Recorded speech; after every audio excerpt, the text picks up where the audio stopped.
Réunion, France. By 8 a.m., we arrived in Réunion, France, and had 11 hours to explore this destination.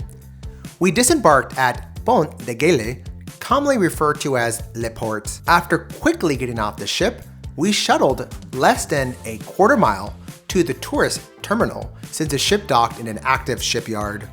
The tourist terminal in Le Port, Réunion was well organized and welcoming for over 2,000 passengers. It provided shuttle and taxi services to Le Port City, which featured markets and a harbor. With our limited time in Réunion, we planned to rent a car in Saint Denis, about 16 kilometers or 10 miles from the cruise terminal, and focus on visiting the famous Piton de la Furnace, the Peak of the Furnace, which is an active volcano and is the most visited tourist site on the island.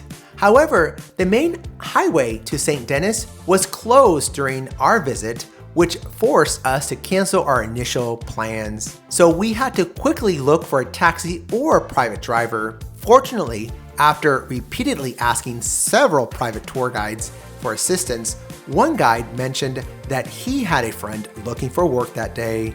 It was a Sunday, so we were able to negotiate a full-day excursion to the Piton de la Furnace volcano for a total of 450 euros, which is about $480 in a private van.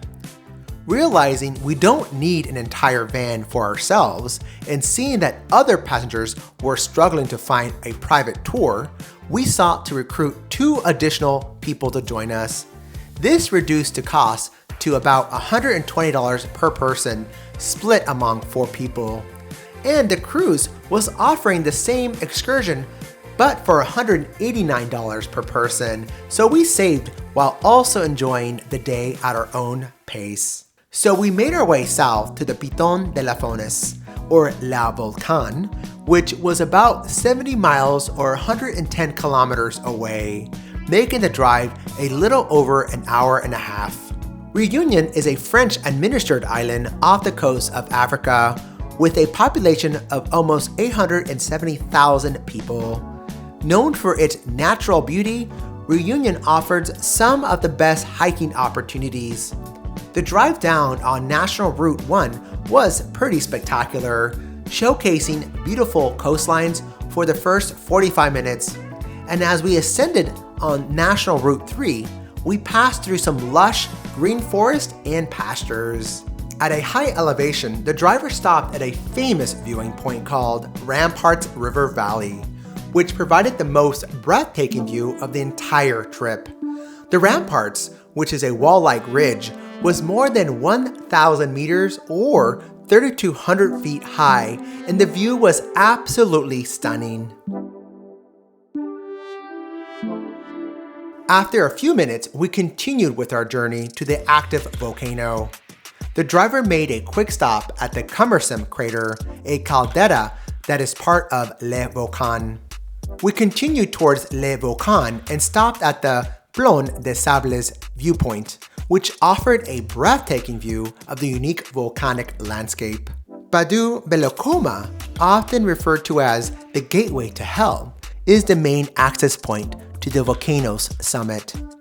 Unfortunately, as we drove through Plon des Sables towards the base of the volcano, the fog became dense and we lost visibility of the volcano. And given our limited time, we knew we couldn't hike the 6 kilometer or 3.5 mile to the volcano's base, which would take us at least 3 to 4 hours to complete. With only 1 hour to spend here, we tried to make the most of our time and experience. And aware that the clock is ticking and the uncertainty about traffic conditions on our way back to the ship, we decided to head back. On our way back to the cruise terminal, we stopped by a resort village called St. Giles, where we found a lovely boardwalk and beautiful sandy white beaches. This stop was only 20 kilometers or 12 miles from the cruise terminal. It's worth noting that visiting Piton de la Furnace is free.